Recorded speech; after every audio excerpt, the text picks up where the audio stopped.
Olá, pessoal na rede essa semana tem 3 pontos importantes. Primeiro, as parlamentares estão sendo perseguidas por Lira na Comissão de Ética. Segundo, a questão da Semana do Meio Ambiente, nada menos importante para nós e o futuro da humanidade. Terceiro, a saudação do deputado Glauber Braga à greve dos educadores do Rio de Janeiro. Fique conosco, assista, porque vamos começar com o depoimento de algumas parlamentares que estão na Comissão de Ética.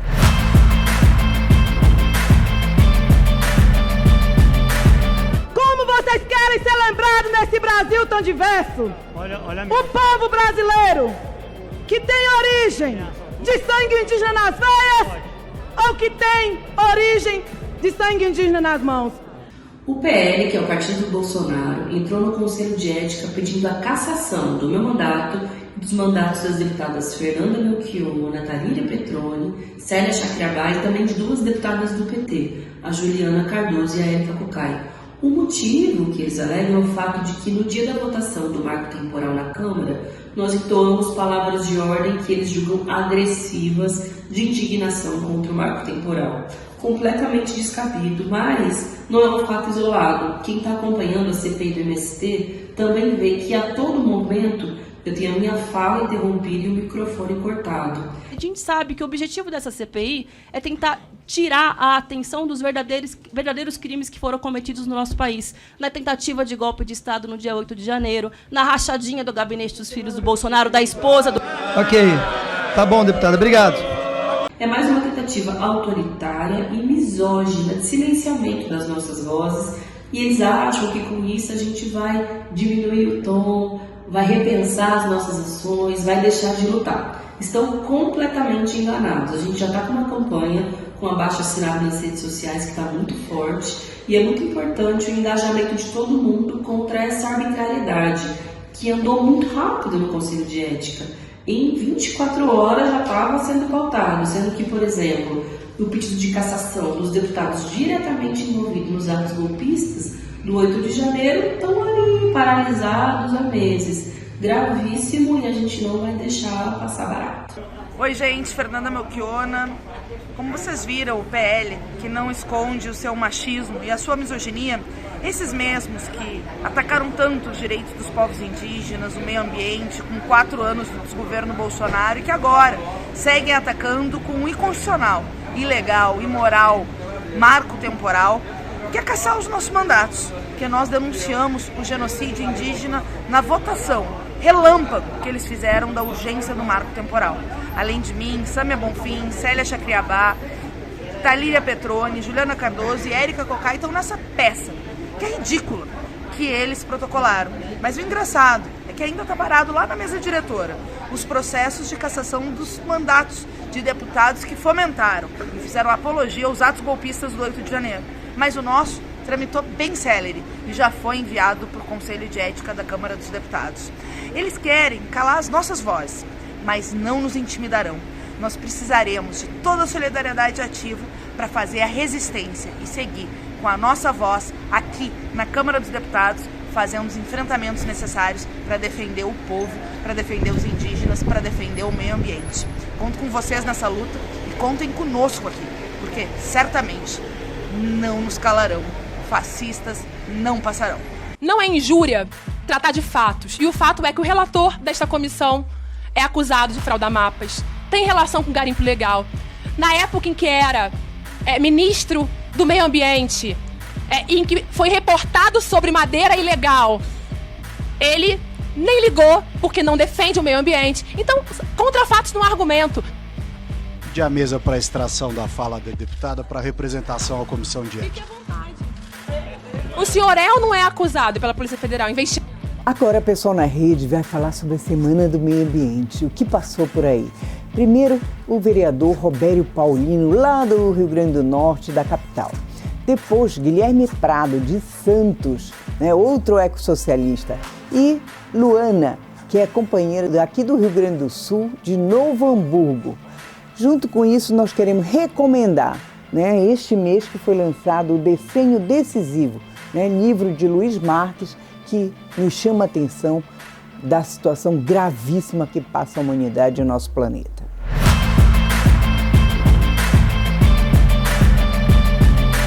capitalismo sempre teve, desde o seu começo, especialmente depois da Revolução Industrial, uma atividade, uma ação destrutiva sobre a natureza.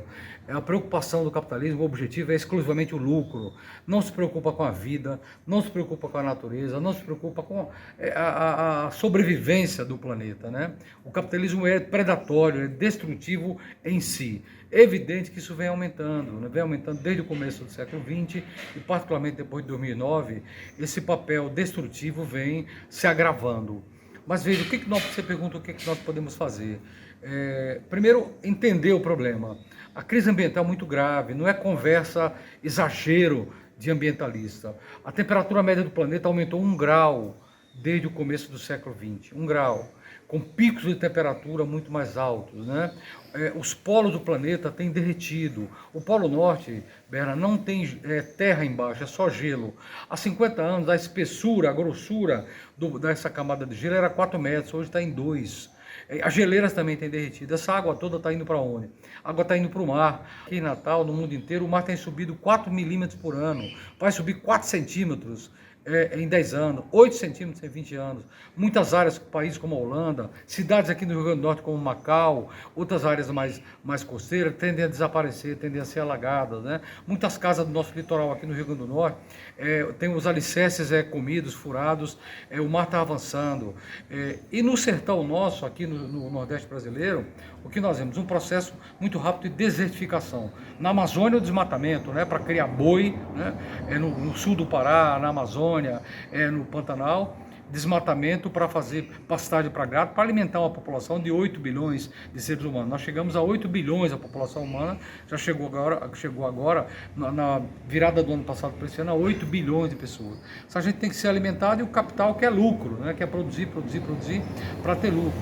Ou seja, exagerar o consumo, estimular as pessoas a comprar, mesmo aquilo que não precisam, né? É tanta quinquilharia que a gente vê aí oferecida nas avenidas 25, nas ruas 25 de março da vida, né? Tanta coisa desnecessária que se estimula a comprar, não reciclar, não reutilizar. Nós queremos que a visão é que as coisas sejam reutilizadas, sejam reaproveitadas, né? E não se compre. Mas o capital estimula você a comprar o tempo todo. Isso é destrutivo. Hoje nós estamos consumindo, segundo a avaliação de especialistas, 30% a mais do que o planeta consegue regenerar anualmente. Isso é muito grave, porque significa extinguir, acabar com os recursos naturais do planeta, né?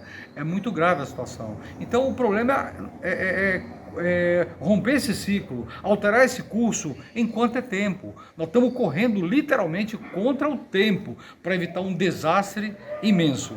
Então nós fizemos aqui, Berna, a Conferência Potiguar do Clima, foi a primeira Conferência Potiguar do Clima estadual, a primeira Conferência Estadual do Clima de todo o país. Nós saímos na frente aqui no Rio Grande do Norte, fizemos uma conferência com quase 700 delegados aqui na Universidade Federal do Rio Grande do Norte, na UFRN, e aprovamos várias medidas. Entre essas medidas está a primeira resolução, plantar 5 milhões de árvores no nosso semiárido, no nosso sertão, que está virando deserto, né? Várias áreas do sertão do Nordeste já são consideradas clima de deserto. Então vamos plantar 5 milhões de árvores. Para isso, vamos instalar um viveiro em cada cidade do estado, em cada campi do Instituto Federal, do IFRN e de cada campus da UFRN. E mais 50 medidas que foram votadas, né? Isso para o estado como um todo. E para Natal, nós vamos, como parte desse projeto de plantar 5 milhões de árvores, nós vamos produzir e plantar na capital 50 mil mudas. Essa semana, nós já entregamos nas ruas de Natal, nos grandes cruzamentos, nas grandes avenidas, milhares de mudas. Foi uma coisa muito linda. Nós fomos para os grandes cruzamentos da cidade, entregamos milhares de mudas, né? E esse plano de plantar 50 mil árvores em Natal é porque, primeiro, Natal é muito mais arborizado. Segundo, que a cidade precisa. Árvore é frescor, árvore é rebaixamento de temperatura, árvore é sombra, né? Árvore é vida. E Natal é muito mais arborizado. Todas as cidades brasileiras precisariam. E Natal é muito mais arborizado. Então nós fizemos esse plano, aprovamos na Câmara Municipal esse projeto de plantar 50 mil árvores na cidade em 4 anos. Né? Em 4 anos, esperamos que a Prefeitura cumpra. Mas independentemente da Prefeitura, nós estamos fazendo a nossa parte e começando a plantar, distribuir mudas. É isso aí, Bernardo, a gente faz o que a gente pode, né? Que a gente pode, eu peço aí a todo mundo que faça, que a gente como socialistas não fiquemos só no discurso, produzindo textos, né? Não precisa esperar o socialismo para começar a fazer alguma coisa. É possível fazer alguma coisa agora, porque pode ser que a gente não tenha uma revolução socialista nas próximas décadas, mas é possível fazer ações concretas de compensação, na contramão da destruição ambiental, né? Que compensem essa destruição ambiental de forma prática, como nós estamos fazendo aqui. É isso aí, Berno, um grande beijo, muito obrigado mais uma vez pelo convite. Bom, a gente está nesse mês do meio ambiente para lembrar que a nossa tarefa segue primordialmente sendo vencer o capitalismo.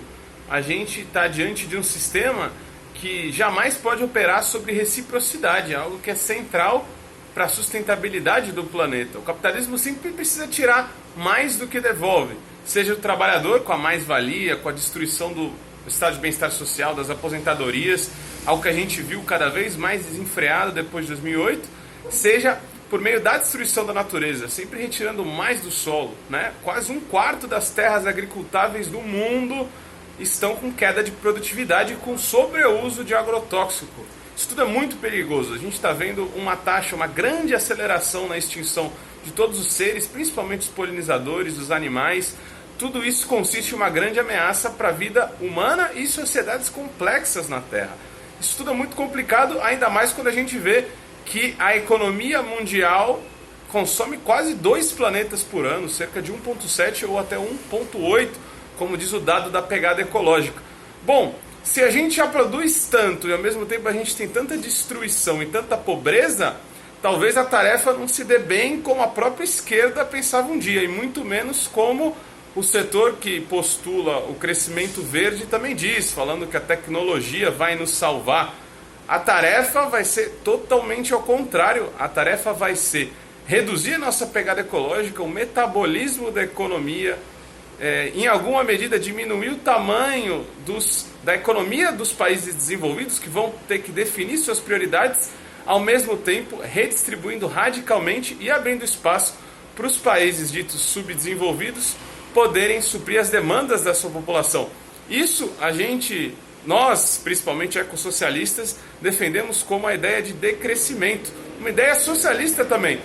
Acabar com o sistema, mas pensando em outro, onde a gente discuta o que é realmente necessário, já que produzir mais já se tornou, pela primeira vez na história da humanidade, algo mais perigoso do que algo que traz mais segurança. Bom, a gente vai ter que sair do nosso conforto, pensar, criar alternativas, vamos ter que ser profundamente inventivo para poder vencer a crise desse sistema e principalmente essa ideia de opulência que vive na nossa cabeça. Bom, quem não quiser enfrentar a ideia e o desafio de um socialismo com equidade, um socialismo sem crescimento, que produza somente o que é necessário, mas ao mesmo tempo com muita abundância, porque tudo vai ser acessível a todos, quem não quer enfrentar esse desafio talvez não seja tão revolucionário assim e talvez precise se adaptar, porque tem uma chave de pensamento que faz parte do problema. Então vamos junto, a Rede Livres tem essa ética de produzir o que é necessário e o cooperativismo e a economia solidária podem sim ajudar muito nesse processo. Vamos à luta e vamos superar o sistema. Olá pessoal nas redes, olá Berna. Bom, Berna, então respondendo, né, a pergunta que tu me fizeste, né, sobre como a crise ambiental, sobre a crise ambiental provocada pelo capitalismo, né, e de que forma nós socialistas podemos atuar nessa questão, né, o que nós socialistas podemos fazer para mudar essa realidade, né.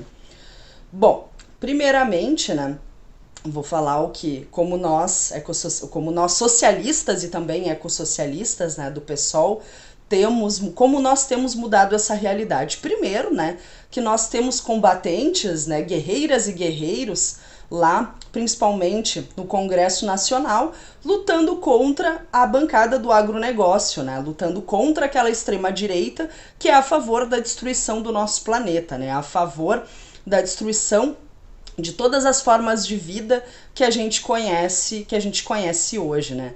Seja aqueles que são a favor do PL 490, né, do marco temporal, a favor do marco temporal, que vai destruir ainda mais as nossas florestas, né, tirar os povos originários das suas casas, tirar os povos originários do seu local de origem, né, e também com relação lá aos que são a favor, né, da extração de petróleo na foz do Amazonas, né? Esse combustível, o combustível fóssil, já estão, né? Enfim, tem países que já estão reduzindo, e tem países que estão reduzindo, inclusive extinguindo essa matriz energética, né? E o Brasil segue aí, né, investindo nessa matriz energética ultrapassada. Tem outra questão também que eu gostaria de enfatizar, que é muito importante, é com relação às mudanças climáticas, né, que eu venho batendo muito nessa tecla, o quanto é preocupante que a gente mude a nossa forma de produção, né? A forma de produção como a gente vem, né, a forma tradicional de produção de alimento que a gente vem tendo hoje, que na verdade não é de alimento, né? O agronegócio ele não produz alimento, o agronegócio ele produz commodity. Quem produz alimento é a agricultura familiar. Então é muito importante que a gente frise isso e que a gente passe a cada vez mais, né, dar prioridade para a agricultura familiar e sempre bater muito em cima dessa pauta, né, do quanto é importante que a gente dê subsídios para a agricultura familiar para que eles possam continuar alimentando o povo brasileiro, né, que é quem realmente põe comida na mesa. Mas o que eu estava falando com relação às mudanças climáticas, tem um relatório do painel intergovernamental de mudanças climáticas, né, um relatório do IPCC, que traz dados muito alarmantes, né? Ele traz dados de que se a gente atingir 1,5 graus, né, se a gente aumentasse a temperatura global, aumentar 1,5 graus, a gente vai ter problemas terríveis no planeta todo, né? E esses problemas eles já estão acontecendo, porque no relatório que saiu agora de 2023 já demonstra que a gente aumentou 1,1 graus Celsius, né, na temperatura global. Então a gente já está se encaminhando para essa catástrofe. Isso é extremamente preocupante. Então é importante que nós socialistas, nós ecossocialistas, seguimos defendendo a vida, seguimos defendendo a agricultura familiar, seguimos defendendo principalmente também o MST, que é quem coloca a comida na mesa do povo brasileiro, e que nós socialistas continuemos defendendo a vida e não a morte. O Pessoal na Redes encerra com a saudação de Glauber Braga, lá do Rio de Janeiro, da greve dos educadores. Acompanhe.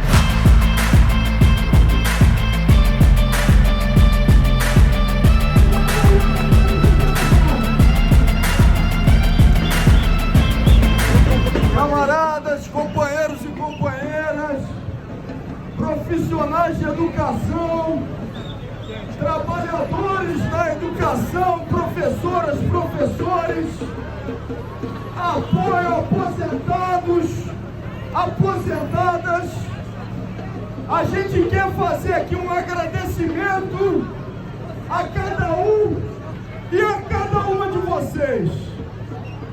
O senhor Cláudio Castro insiste em mentir, Tarcísio, para a população do estado do Rio de Janeiro.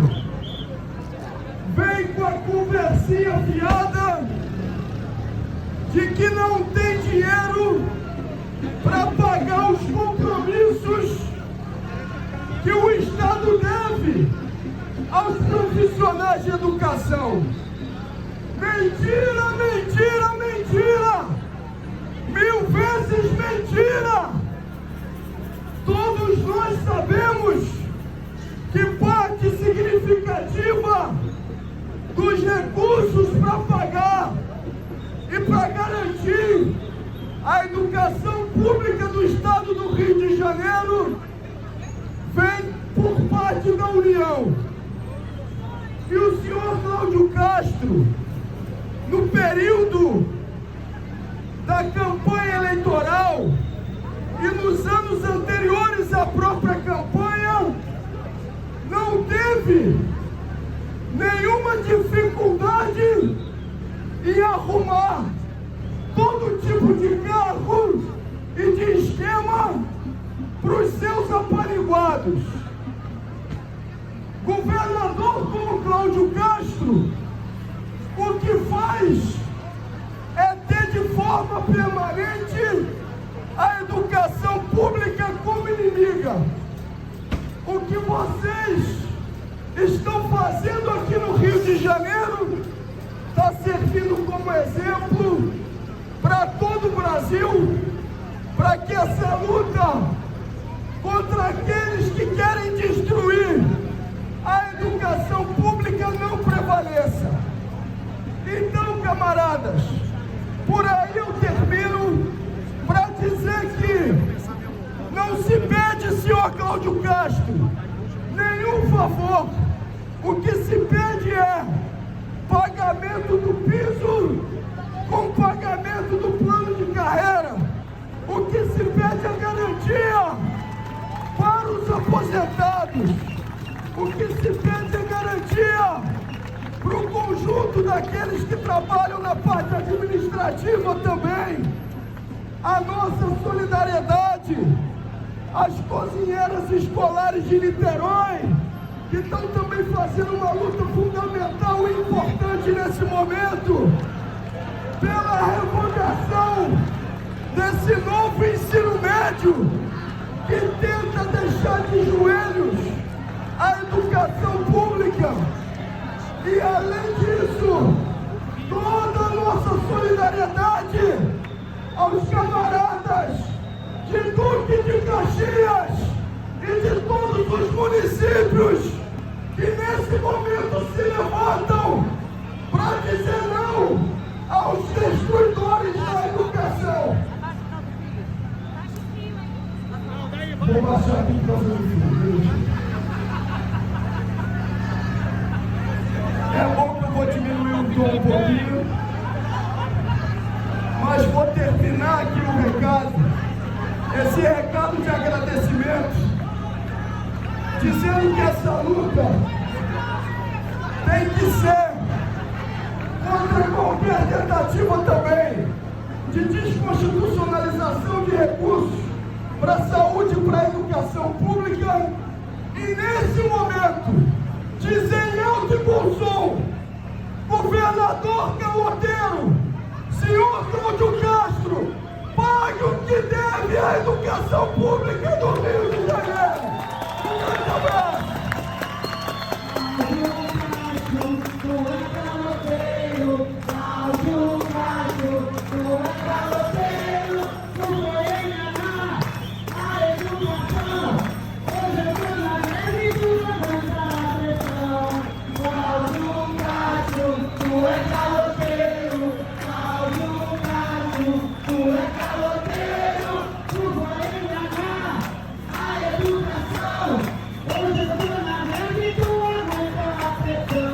Esse foi Pessoal nas Redes. Curta, compartilhe, comente, mande para os seus amigos.